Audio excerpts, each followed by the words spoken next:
नमस्कार मैत्रिणींनो, आजचा व्हिडिओ माझ्या नेहमीच्या होम, किचन, लाईफस्टाईल या सगळ्या टॉपिकपेक्षा ना थोडासा वेगळा आहे. पण मला वाटतं की हा टॉपिक प्रत्येक आईवडिलांपर्यंत, प्रत्येक स्टुडंटपर्यंत आणि प्रत्येक सामान्य नागरिकापर्यंत पोहोचणं खूप गरजेचं आहे.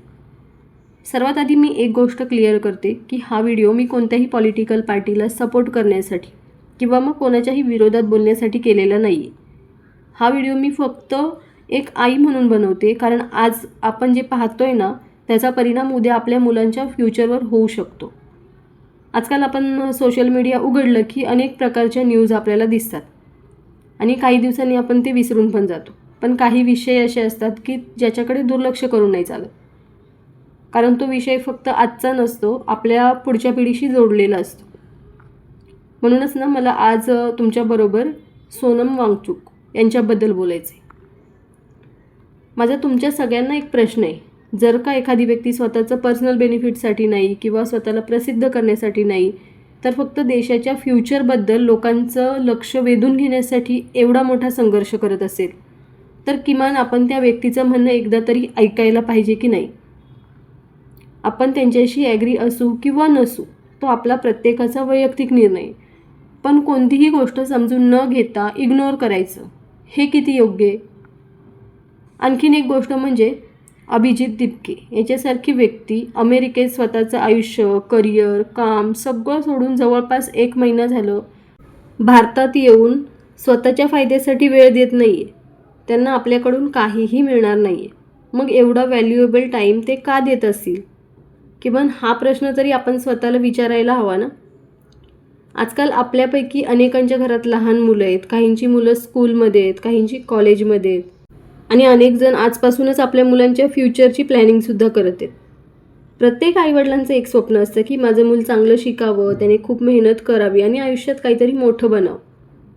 पण त्या मेहनतीला जर का योग्य न्यायच नाही मिळाला, तर त्या मुलांची आणि त्या आईवडिलांची कशी अवस्था होईल. मी तुम्हाला एक छोटंसं उदाहरण सांगते. आमच्या बाजूला ना एक मुलगा राहतो. 10वीला तो पूर्ण स्कूलमध्ये सेकंड आला होता. अभ्यासात खूप हुशार होता, मेहनती होता आणि मोठं होऊन डॉक्टर व्हायचं असं त्याचं स्वप्न होतं. गेली 2 वर्षे झाले तो नीटची तयारी करतोय. पण आता जेव्हा त्याच्याबद्दल मी ऐकलं, तेव्हा तो म्हणत होता की आता मला D.Pharm किंवा मग दुसरा काहीतरी कोर्स करायचा आहे.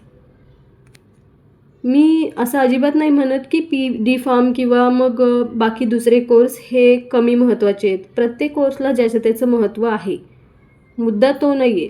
मुद्दा हा आहे की एकेकाळी पूर्ण कॉन्फिडन्सने तो म्हणायचा की मला डॉक्टर व्हायचे, आणि असं म्हणणारा स्टुडंट जर का आज स्वतःच्या स्वप्नाबद्दल डाऊटफुल झाला आहे, तर एखाद्या विद्यार्थ्याचा असा कॉन्फिडन्स ढासळणं ही किती गंभीर गोष्ट आहे. कारण जेव्हा मेहनतीवरचा किंवा सिस्टमवरचा विश्वास कमी होतो ना, तेव्हा त्याचा परिणाम फक्त एका एक्झामवर होत नाही, तर त्या मुलाच्या फ्युचरवर होतो.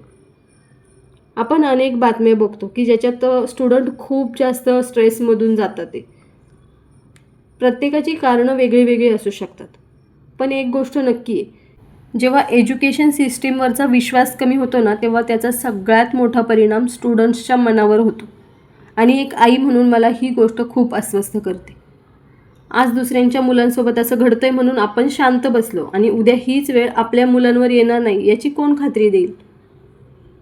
आज आपली मुलं लहान आहेत, पण काही वर्षांनी त्यांना डॉक्टर, इंजिनियर, सायंटिस्ट, टीचर किंवा मग मोठा ऑफिसर काहीही बनायचं असेल, तेही रात्रंदिवस मेहनत करणार. मग आपण त्यांच्यासोबत जागरण करणार, त्यांच्यासाठी काळजी करणार. अशा वेळी त्यांना एक फेअर सिस्टम मिळणं ही अपेक्षा करणं चुकीचं आहे का?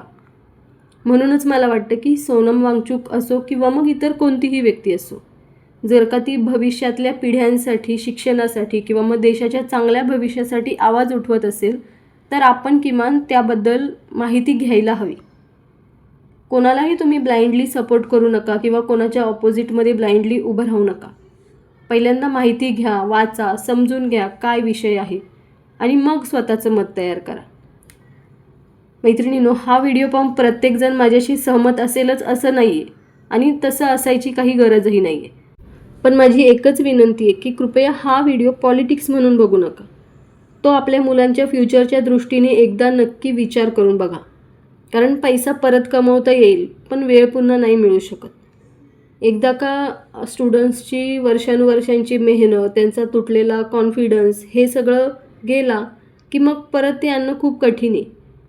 जर का तुम्हाला पण वाटत असेल ना की आपल्या मुलांच्या प्रामाणिक मेहनतीला न्याय मिळायला हवा, तर या विषयाची माहिती घ्या आणि इतरांपर्यंत पोहोचवा आणि विचारपूर्वक तुमचं मत नक्की मांडा.